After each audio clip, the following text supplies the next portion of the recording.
just thought of something as I'm reading Deuteronomy, is it 13, over me and my daughter, and it's talking about God's basically saying, if anyone tries to get you to uh, follow another God, so if a prophet comes and his dream comes true and he's telling you, let's go worship this other God, don't, and kill him.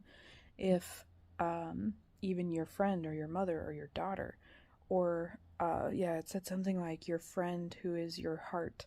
I was like, oh, tries to entice you to follow another God that isn't the God of your forefathers, to kill them too. And I was thinking, like, well, now that was for the Israelites during that time to try to set them apart from the culture, right?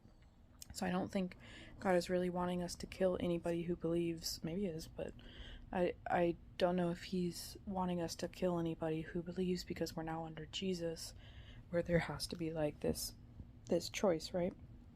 Um, the willingness. But I was thinking, like, oh my gosh, um, it's really cool. Well, now I forgot because I was doing the backstory.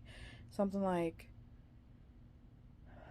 no wonder there's so many religions, because if you think about it, from Adam and Eve, Cain and Abel, they all knew God, the one true God. But then over time, as they became corrupt, they made up these other gods that were somewhat similar to God, but different, because they weren't actually in communion with the one true God.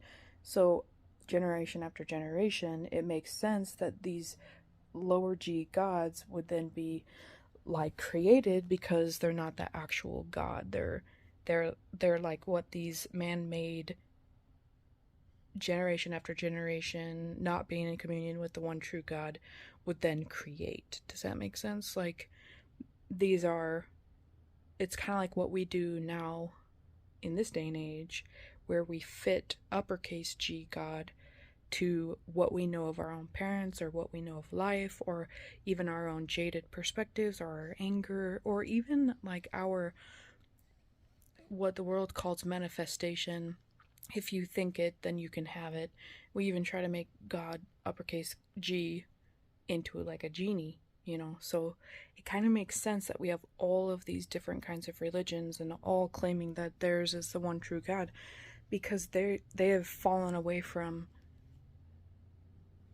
the uppercase G God and aren't in communion with them, and all these like branches of what the uppercase G God used to mean in prior generations has gotten lost generation after generation, because they were never in